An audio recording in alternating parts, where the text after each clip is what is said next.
I wanted to be liked and I wanted to be loving and I wanted to be caring and I wanted it reciprocated. And I realized at a certain point, what I really needed in business was not to be liked, but to be respected. That really shifted things for me. I mean, you want to be kind and generous, or I do anyway, and these things that, help you move in the world. But like I have to please myself and sort of stay true to myself. And so I think, and that's a discipline too, because again, we have these wild minds that run everywhere, but like, do you believe what you know, or do you believe what you're thinking?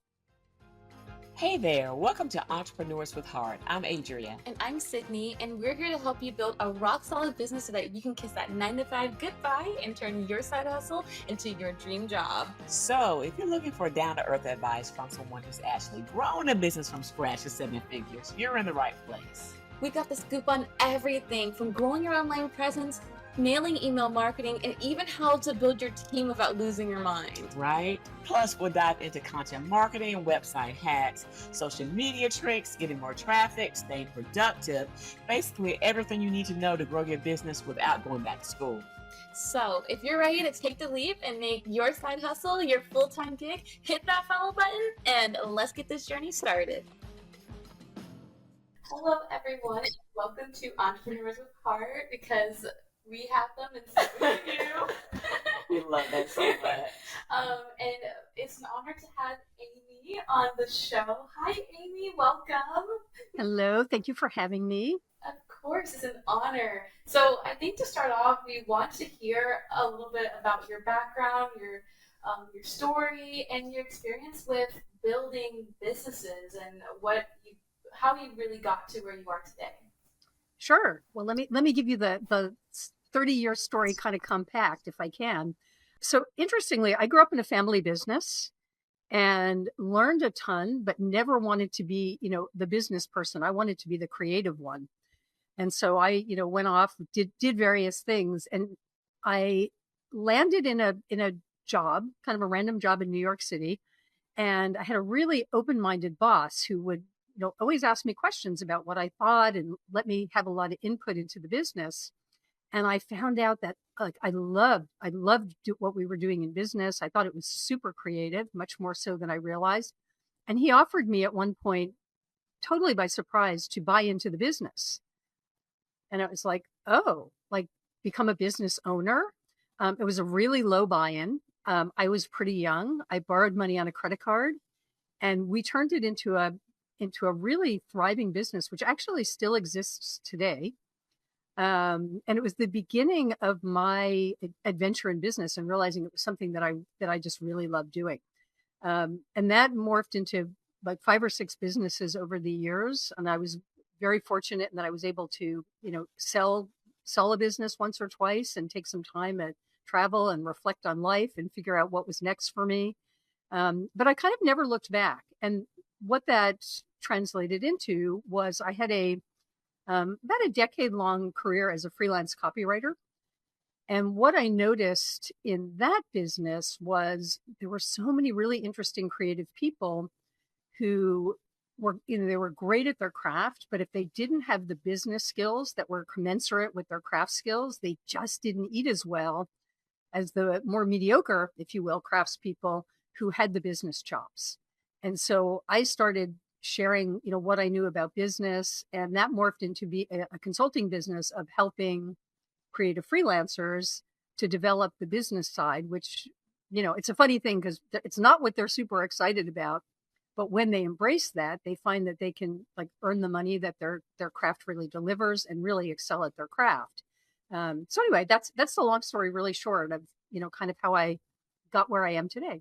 I think that's exciting, and what it makes me think about are our contractor, for instance. You'll meet a contractor, you'll meet someone who's really good at their craft, but I think a classic case is a mechanic. Mm-hmm. He's great at fixing cars, absolutely sucks at business, right?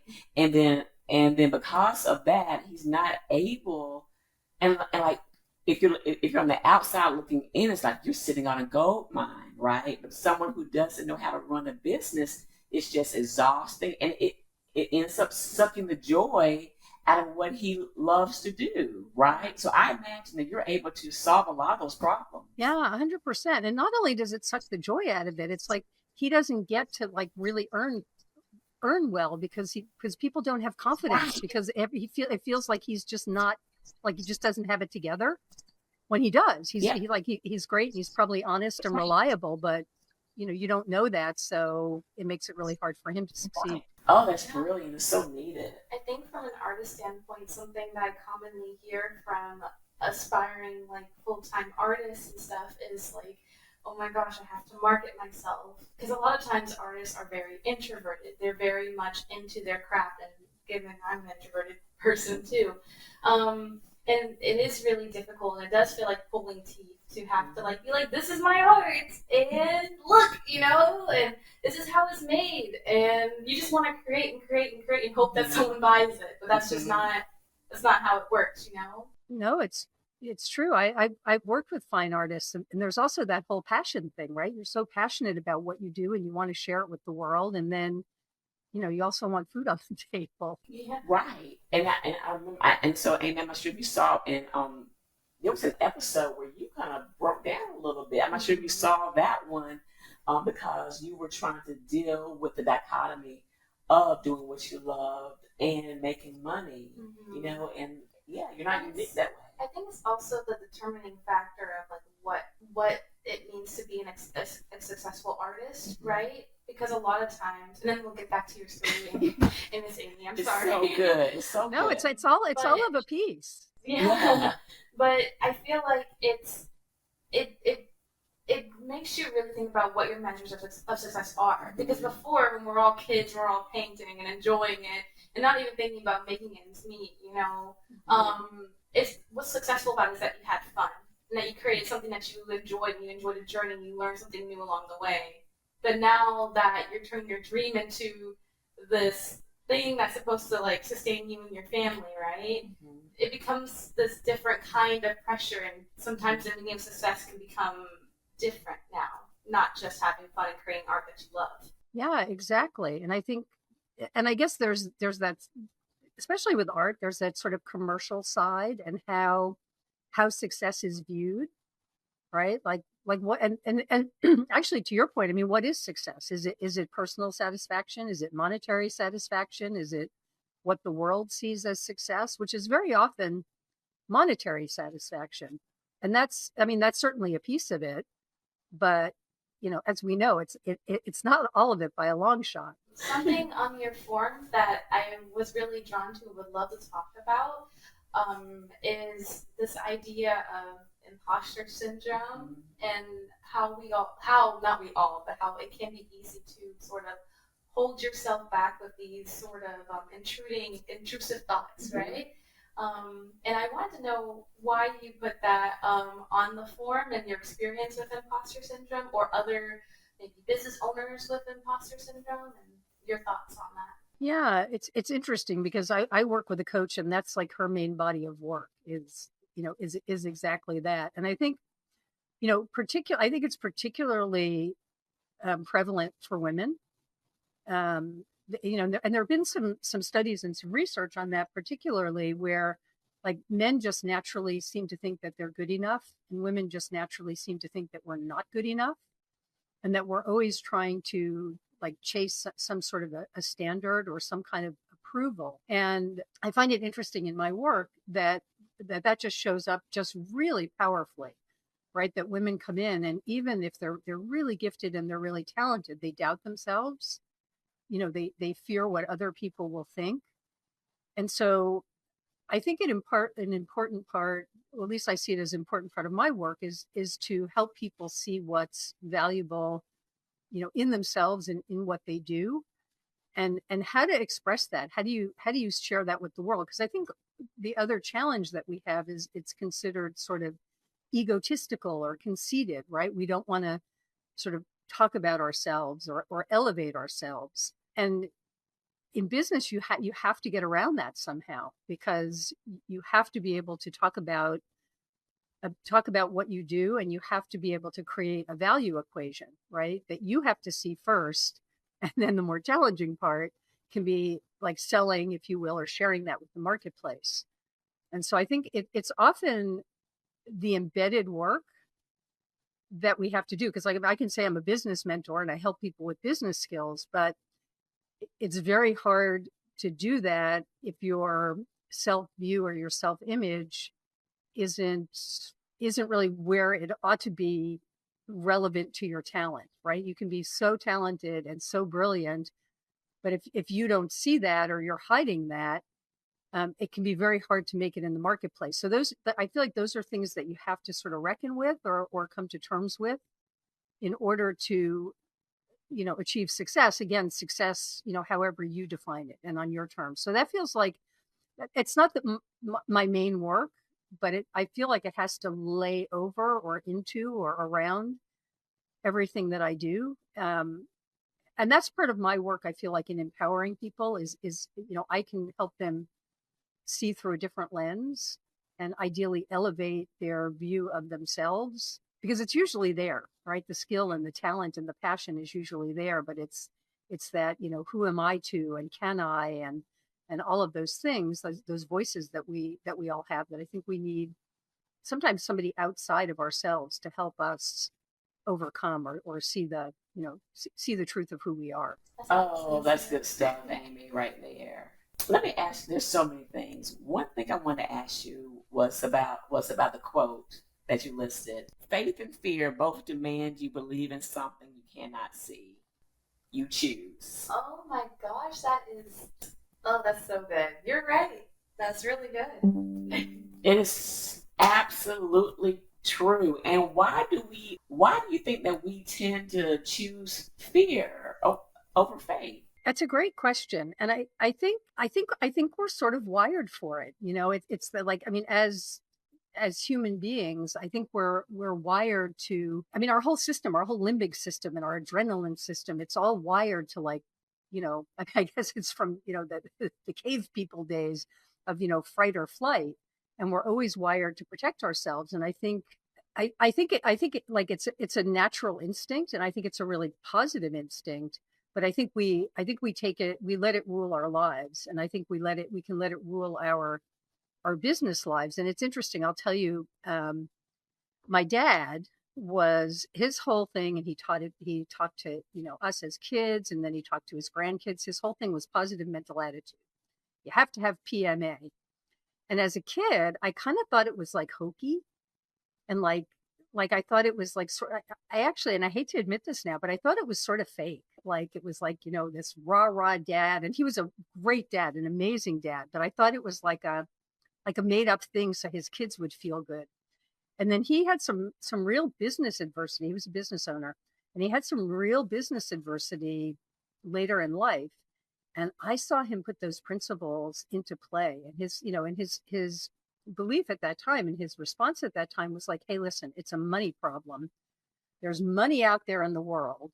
You can get money. What you can't get is health. You can't get your peace of mind. Like, these are the things that you have to protect and be really vigilant about. And it just blew me away, because it was like, oh, like, this is so real. And he lives that. And so I think that was always instilled in me, that, and he believed in me. He had faith in me. I didn't always have faith in me, but I think just hearing that over and over and over, it somehow got embedded in my psyche as something that's really true. And I think, I mean, there's whole bodies of work on that, right? Like, face the fear and do it anyway, and all of these things. And it's like, and I think that's sort of what it comes down to. I mean, we have to overcome the fear so that we can have the faith in what we do, because the fear is a natural instinct, but it doesn't, I don't think it always protects us in the way that we think that it does, because it can protect us from our own greatness and from opportunity. Right. In a book that I was reading, Asking It Is Given, there is this, in the second half of the book, basically there are a whole bunch of tips on how to, like, maintain your mindset and stuff. And there was this one that I found to be really helpful, and it was the what if method. So whenever you're starting to feel like really negative, oh, like, what if this goes wrong, and going down this spiral, it's like, what if it goes great? what if I end up, like, and then you get kind of excited about like the possibility of you just taking action and doing the thing, even though there is that underlying fear. It's like, it's almost like I've heard that there was a study that the feeling of fear is almost the same as feeling excited. So you just sometimes have to shift your mindset in a certain direction, and that can make the world a change, you know? Yeah. I think that was Mel that said I that. think Mel that was Robbins. Robbins. Ask and it's given. I think that's the Hicks, right? Is it? I think it might. I think it is. It is. I think so. Yeah. Yeah. And I remember reading that a long time ago and reading other things along those lines. And it's what you just said. It's like, so like, as we play these stories in our mind, we can't help that, right? Our mind's always going. But like what if? Why are we always going to what, like, the negative? Like, oh, this could happen and that could happen, and we awfulize and catastrophize. And I mean, it's a question, that you asked earlier, like, why is this our natural state? Why are we thinking these things? But like, what about shifting it? Like, that, just that little degree of shift. Like, what if the big possibility? And I think it shifts your nervous system, but it's a discipline, right? I don't think it comes naturally, but it's like you have to keep, like, having tools like that where you approach it from a different state of mind. And even if you don't believe it, if you think it and you train yourself to think it, then you sort of move more easily toward it, and you feel better. And I'm glad you brought up the discipline stuff because I think you hinted towards that in your form as well. So I want to get more of your thoughts on how you view discipline, and then also these P's, these three P's, which I have trouble with every single one of them: perfectionism, procrastination, and people pleasing. Yes. So let's talk about the discipline piece and then definitely these P's. Yeah, I mean, and I think the discipline piece is a lot about disciplining our mind and what we think. And also, interestingly, I mean, in business particularly, like, bringing some discipline to your practice. Um, Years ago, I had a coach who was sort of assigned to me, and he sort of wasn't my favorite coach. And we didn't sort of vibe that well, but you know we worked together, and it was really interesting because one day I was at my wit's end and things weren't working, and I was very emotional, and we were in this coaching session, and I started crying, and I was kind of embarrassed about it because he was this very stoic kind of guy. But there I was, and I started crying, and he sits back and he's kind of looking at me, and he's got this real slow Texas drawl, and he says, "So, you got to take your emotion out of it. Like, forget how you feel, work your plan." And I was so annoyed. I was so annoyed at him in the moment. I was like, that's not what I don't know what I wanted, but it wasn't that. But I walked away from that, and I thought about it, and I thought about it actually for years, because it was really true. I was responding very much to how I felt, but but for the business I was running, I had thought it through pretty analytically, and I had a plan. But as we know, like, plans don't happen overnight, and they don't always go to plan, right? There's all these obstacles that arise. And I was getting really caught up in the obstacles, forgetting about the big picture and the long term. And I was letting emotion drive the train, basically, rather than the plan. And so for me, the discipline piece was to remember that, like, these were sound principles, and that I was capable and I could be effective. And so the discipline was staying focused on that. And I'm not someone who struggles with perfectionism. I just don't. um I've always been like, good enough is done. Not that I don't, like, do excellent work, but I've never obsessed about it, like, is it good enough? But the people pleasing, I mean, that just ate my lunch all the time, because I wanted to be liked, and I wanted to be, I wanted to be loving, and I wanted to be caring, and I wanted it reciprocated. And I realized at a certain point that, like, that's good. I mean, wanting to be liked is like a natural thing, but what I really needed in business was not to be liked, but to be respected. That really shifted things for me. So the people, and I think people pleasing, it's a big part of the imposter syndrome, and feeling like you're never good enough, or you're not, what people want, and trying to like shapeshift into the mold of what you think people want you to be. And it's very uncomfortable because, you are who you are, right? And the more you are out in the world trying to be something else, the more uncomfortable you feel. And so the more you want to please other people. And I think at the end of the day, you have like, I mean, you want to be kind and generous, or I do anyway, and these things that, help you move in the world. But like, I have to please myself and sort of stay true to myself. And so I think, and that's a discipline too, because again, we have these wild minds that run everywhere, but like, do you believe what you know, or do you believe what you're thinking? Oh, Amy, this is so good. There's so many things. Like, this is one of the podcasts that I'm going to re-listen to for myself, because there's so many nuggets in there. You're right. I should be the primary person that I am pleasing. Oh, you're having a healing moment. That's so good. It is good. This is really, really good. I really liked how your perspective on discipline kind of starts with the mind. Yes. I think that a lot of times there's this woo-woo thing about discipline, like just do the thing. Yeah. It's like, honestly, everything, like discipline, in procrastination, people pleasing, it all starts internally. It all starts with how you are thinking. Like whenever, because I am a procrastinator, because I am a perfectionist, they kind of go together. I'm working on it actually, but it all starts with like, can I do this? Like being excited about a project, then being scared and like of messing it up, and then that leads to procrastination. Yes. And then so having that discipline to shift your mindset, again, going back to the what if it goes really, really well? What if this idea blows them away or blows myself away? Like, I just liked I really love your perspective of how it all starts internally, because I feel like that's something that not many people are aware of, Yeah. And I think, I mean, I've certainly like learned that over time, and I've been around long enough that I've seen it in myself. It's like, what it's about. And it sort of goes back to with my dad, he was like, wow, I'm going to wake up, and what am I going to learn today? And what was great about today? And, again, as a kid, that all seemed a little bit like, oh, Dad, you're just always so upbeat, and like, you're just trying to like, I don't know. But it was genuine and real. And and it's like, it's an inside job, right? It's him, sort of creating his own worldview, and then like projecting that out all the time, all the time, all the time. And for me, I don't know. I mean, I don't know if it came easily to him.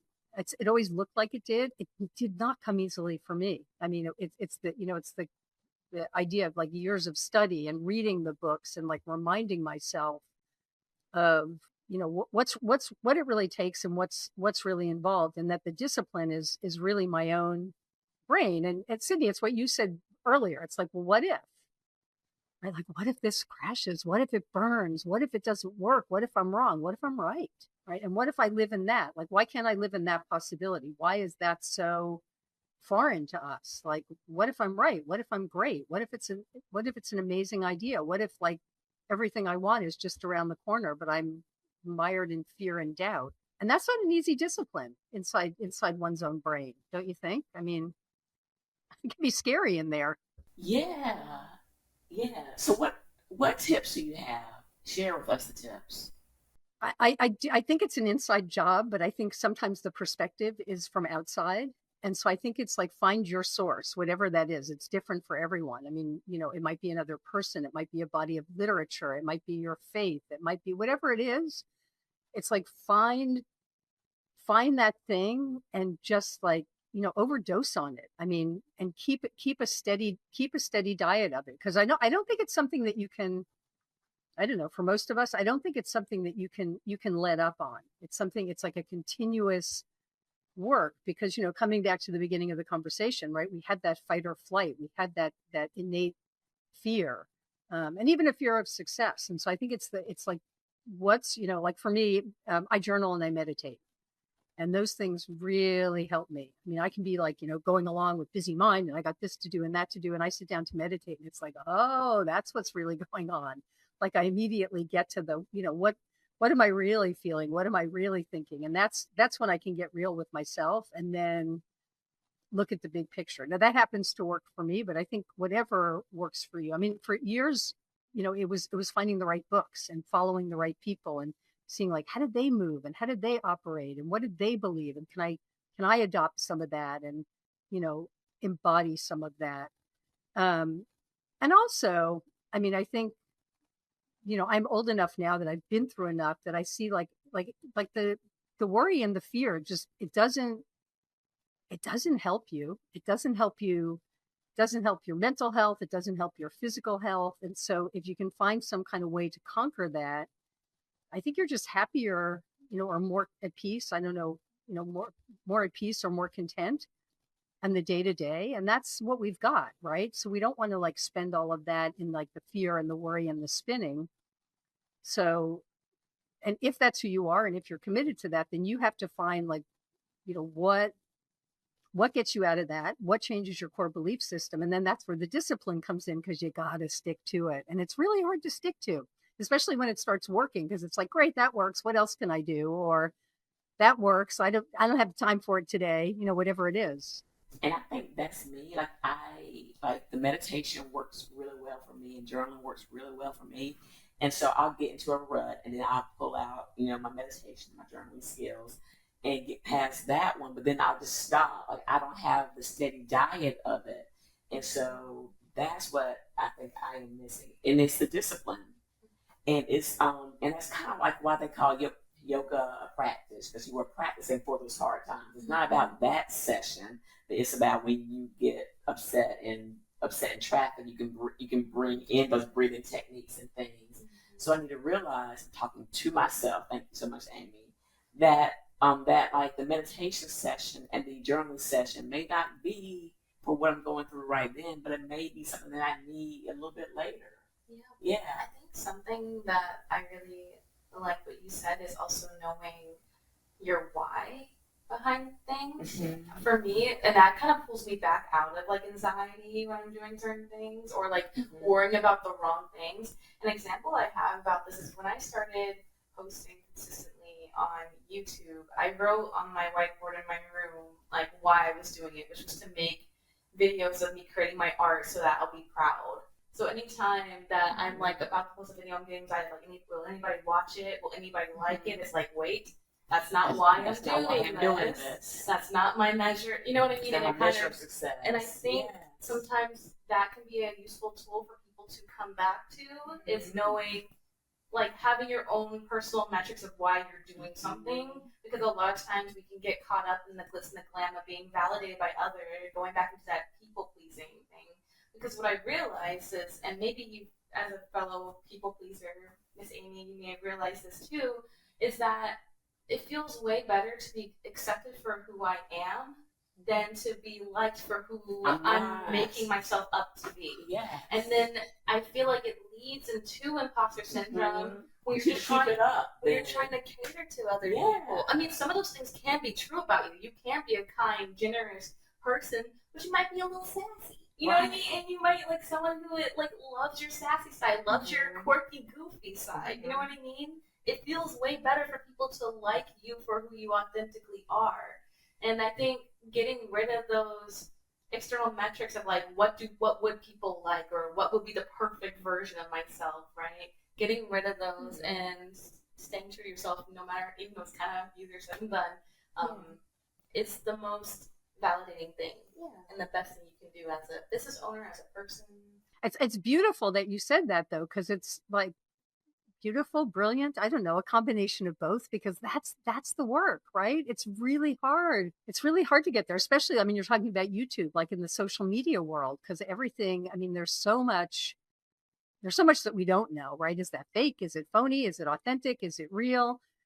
But like we know real when we see it, right? And it's so much more attractive. Like, I mean, goofy and funny and sassy and all those things are really attractive, but not if we don't see them and not if they're put on, right? So like it's your own permission to do it. And I love that you have it on the whiteboard because, right, it's for you and it's for this reason. And then you can be like, oh, right, okay, this is why I'm doing this. Let me get back to doing this today. And then then I think what's really you comes through, where, you're not performing now, you're doing the thing that you set out to do. It's kind of like what I was saying about that coach, and him saying that to me. It was like, you have a plan. There's a reason you're doing this. Stop getting hung up in the day to day, or how you look in this video, or how you're coming across in this video. It's like, let's see you. And like, and that's where like the pleasure is for you, I would imagine, right? I mean, that's where it's really fun for you. Absolutely. It's scary at first, but then when people are like, "Oh, I like when you said this," I'm like, "Oh yeah, they like me." That's cool. The real The real me, not the me where I'm like so cool or something. Right. So, yeah. So, did you have a question? Go on. So, a question that I had for you is, throughout the years, you've learned so many things, I'm sure, about yourself, about business, and I wanted to know, do you have any advice for little Amy, the little version of yourself? And if you had one advice, or if you could go back in time and tell yourself one thing, what would it be? You'll laugh at this, but it's the piece of advice you just gave. It's like, be true to you, and be true to you sooner. I remember when I started, that story I told you about buying into that business, I was young. I was like, my young 20s. And I was really self-conscious, like, oh, everyone's going to think I'm young and they're not going to listen to me. And I'm going to be, and I was always like trying to, so I dressed a certain way, and I tried to hold myself a certain way so I would be taken seriously. But it didn't, I don't think it didn't, there's like, when somebody's doing that and they're holding themselves so tight, you sense something is off. You don't know what it is, but you don't quite trust them, right? Because it's like, something's off. It's like, it has nothing to do with them or what you're, talking about or what you're representing, but there's something amiss. So I think that being true to yourself, like sooner rather than later, I think it's huge. I mean, I'm goofy, and like, I'm really goofy in my work. Like, my business is really serious, but I'm a goofball.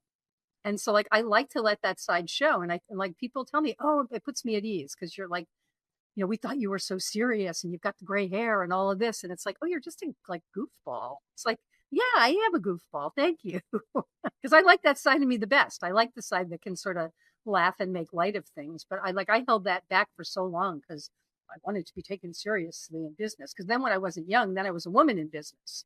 Right. And so like, there was that hurdle to overcome. And it was like, it's just who I am. I can't help it. I can't help, any of those things. It's just who I am. So I think that, I mean, my long answer is your answer, actually. Amy, talk to us about the masterclass. What it's about, where we can sign up, where we can find more information, all of that jazz. My best masterclass is something I dish out every week, every Saturday, in a newsletter. Like, I have actual like masterclasses and paid masterclasses and paid coaching, but like, I try and give my best stuff every Saturday in a newsletter,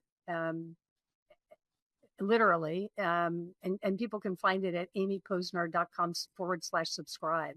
I mean, I do work on, I mean, I post stuff on social media and I talk about a lot of different things, but I feel like what I try and, like, the people who raise their hand and say, hey, we like what you're saying or what you're about, I try and give them like my very best stuff, for free every week. And that's kind of my master class. And I love it because I have people, I send it out every Saturday, and every now and again, like I'll forget to queue it up properly, or it won't come. And I get people emailing me, where's my Saturday newsletter? Like, I want this over my, I'm looking forward to this with my coffee or tea. And I'm like, oh, okay. My work is done. Yeah.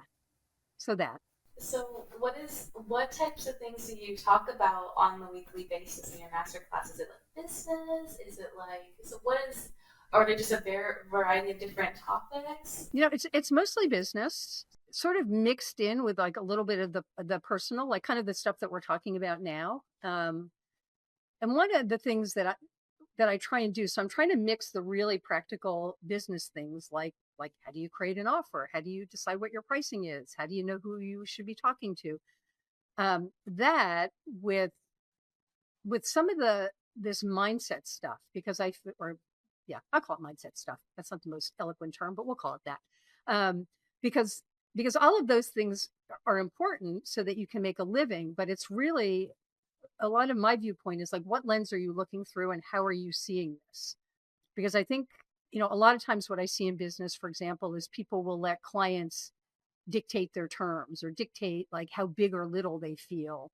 And what I want people to see is their own value and their own worth. And I'm very much about, I feel like my work is helping people find, like I call it, like air quoting here, like what's theirs to do. And so when you figure out what's yours to do, then we figure out like how do you be true to that? And how do you, like, what does that mean? Like what does that mean about how you move in the world and what language you use and how you talk about it? And that, so that's the more tactical, I guess, business stuff that I talk about, but it's all in service to how do you do you, and how do you do you in the business world and achieve your goals. Because a lot of business coaches and mentors are all about like, got to make six figures and this is the holy grail of this and that. And to me, that's not it. It's like, what the holy grail of business is, like you being happy, making the money you want and the time you want to spend doing the thing that you love to do. And so that's what I try and whittle down to. And some of it is served in business lessons, like a practical thing about like, how do you write a proposal or how do you price your work? But it's all in service to you doing you and figuring out what's right for you and not buying into somebody else's idea of success or ambition.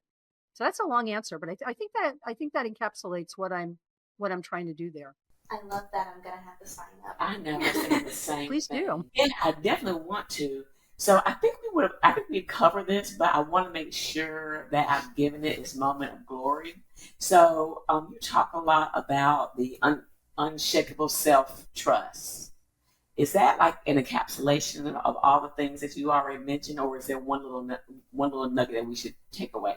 No, I think it's really everything. It's all that big picture, and it's kind of what Sydney said earlier that I just keep coming back to. It's that, like, how do you think about it? How do you talk to yourself? And I think that's like, because I don't think most of us have it. I think it's a kind of a muscle that we need to build.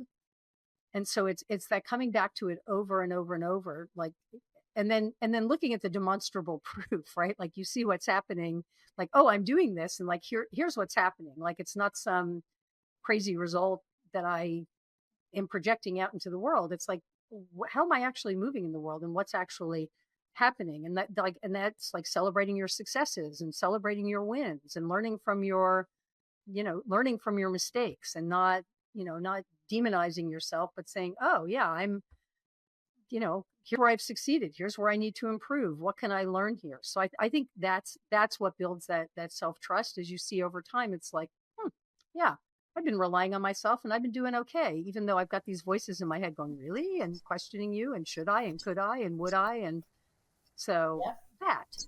Oh, that's great. Absolutely. It is just proving yourself right or proving yourself wrong if you're being negative, and then just like showing up for yourself. I think that's how you, despite how you feel, Despite how you feel, is building self trust. Yeah. You know, because I feel like you build self distrust by laying in bed and doing nothing. And you're like, I don't trust myself because I haven't done anything. Mm-hmm. But when you do the thing, even when you don't feel like doing the thing, yeah, definitely, you're like, then you prove to yourself, wait, I could do the thing. What else can I do? Right? Yeah.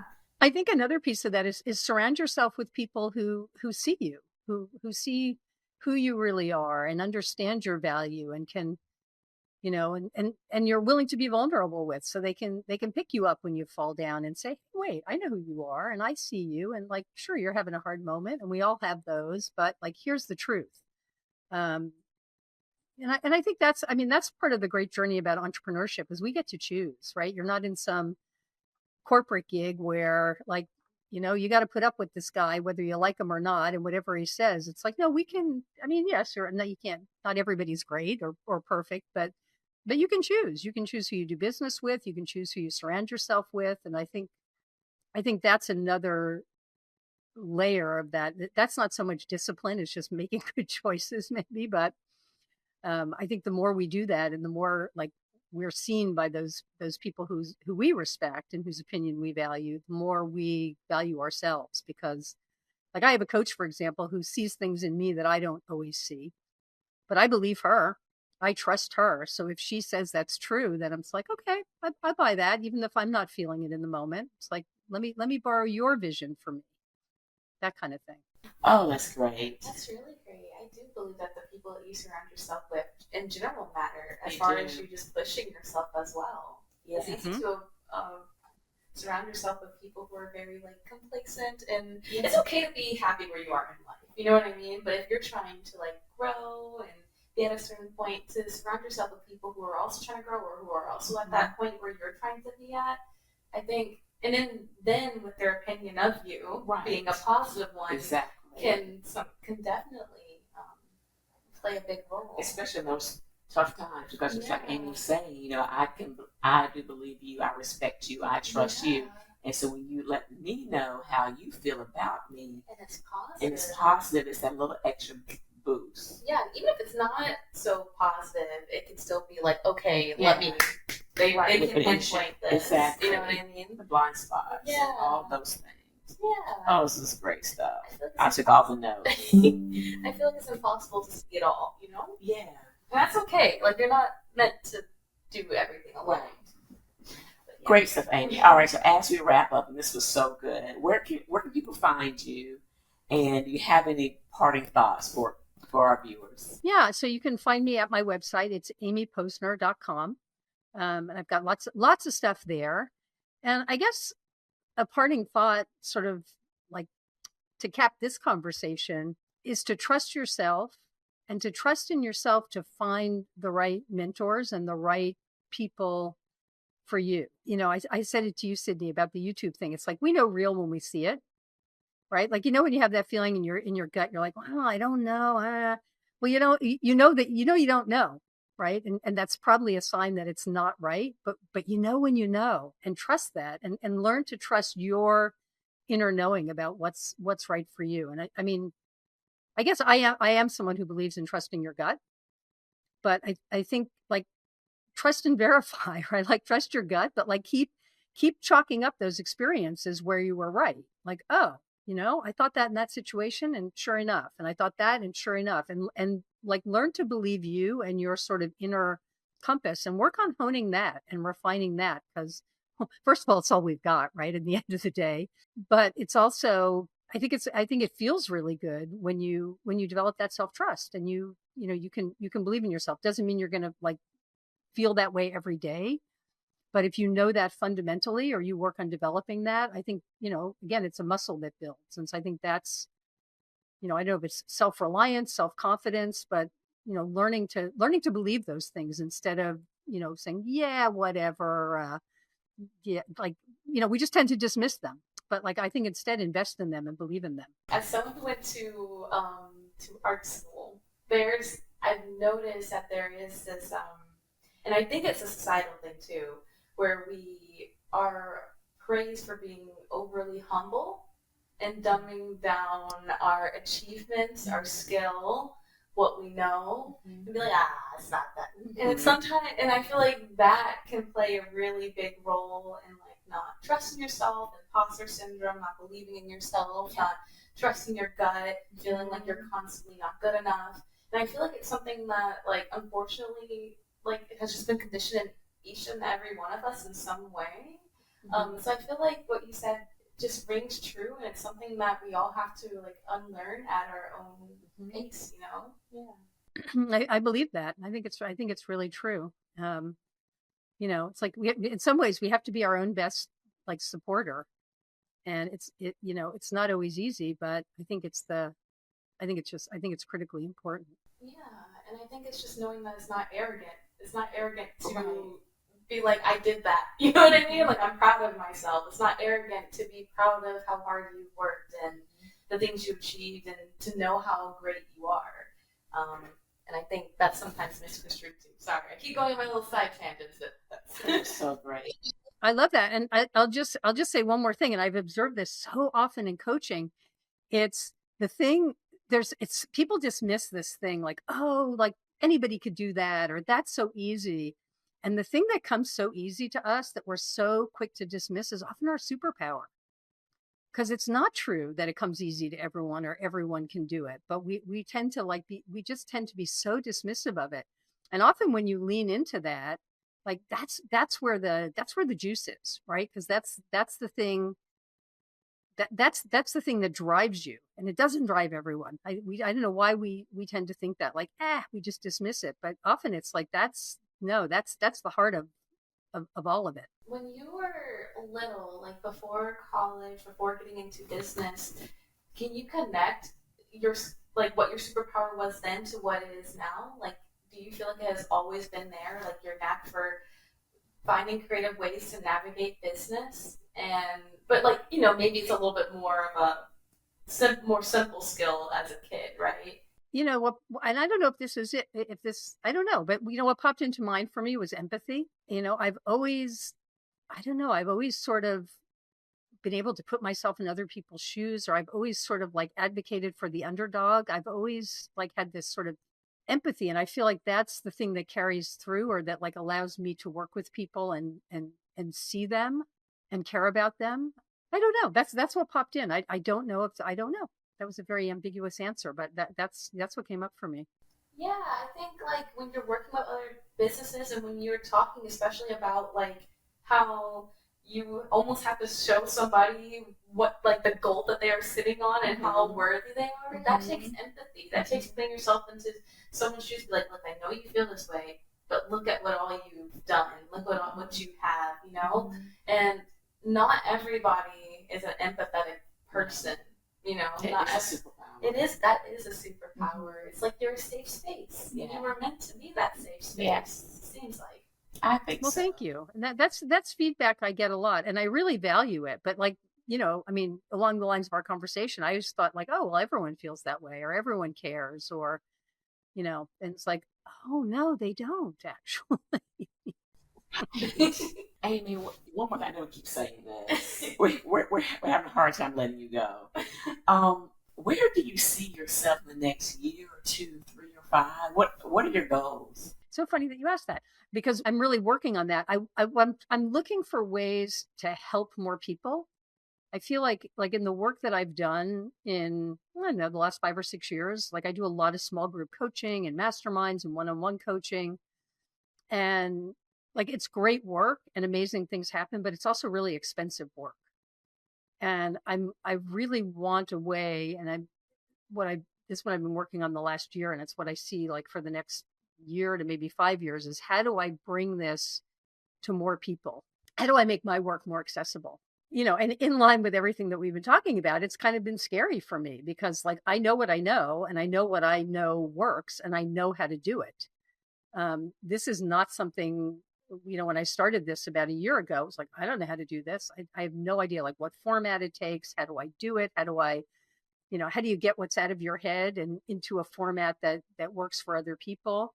So it's been a bit of a heavy lift, and it's been scary at times, because I don't know it, and what I do know is so familiar and comes so easily to me. So that's what I'm working on, and because of those things, it's an exciting challenge, and like we've been talking about, it's also sometimes really scary, because it is out of my comfort zone and it is out of what I know. But I feel really committed to the idea, because I've seen how this works, and I want it to work for more people. So that's the way to do it. But like, that's all great as a lofty idea. How you do that, like in a practical day-to-day basis, is the thing that I've been working on and figuring out. Which again is a really fun and exciting challenge some days, and it's really fraught others. So yeah. Well, I believe in you, Amy. I will say in this past 45 minutes, you have dropped some gold nuggets that would help so many people. And I can only imagine if you were able to scale this, how many lives you can change. And I can see that for you, it's just easy. But let me tell you, some of the things that you have said with just easy things that, well, they seem they'll be easy, like finding your source. That is gold. That is gold. It is a practical tip that somebody can put into action, like immediately, to save themselves so much headache and heartburn, right? And not dismissing your superpower. I think I do that all the time, because people will tell me all the time how easy I make something look, and I'm just like, hey, I dismiss myself, and instead of letting myself shine. So you dropped some really great tips that can help a lot of people. So I know that you can do this, and I am excited to watch what you get done over the next year or so. Thank you for saying that. It means a lot. Thank you. It's so true. I'm excited for you too, but we're not negating that. And what I think is really inspiring is that even though you've accomplished so much, even though you were so inspiring, you're still pushing yourself and you're still growing. And I think that's also really inspiring, especially for someone who's in their 20s, to just, know that like the growth never ends. You always keep finding ways to push yourself. Your purpose keeps evolving. And I think that's a beautiful thing. It's cool that we all get to go through our own individual, beautiful journeys through our own life experience. And like more power to you for like knowing that in your 20s. I mean, it just really bodes well for you, just like how sort of emotionally intelligent you are is, it's brilliant. And it's really, I mean, it's really lovely to see because I know it's a process and I know it's a journey, and you said a couple things, and I've listened to some other things you've said on previous pods about, the fear or putting yourself out there, and good for you. That's what I have to say. Good for you. Thank you. Oh, we just love you, Amy. All right, are we good? I think we are. We're going to let you go. Everybody, I hope you enjoy this episode as much as we enjoy this episode, and that you're cheering Amy on from the sidelines like we are. We can't wait to see what you accomplish, and what a great episode. And be sure to follow all the links in the link Yes. below. Join the master course because I am. Yes. I'm joining. I think it's going to be amazing. And thank you so much, Amy, for taking some of your precious time to be here to chat with us and to just drop some gems that I think we're all going to benefit and reflect on after this episode. So with that, thank you everyone for joining.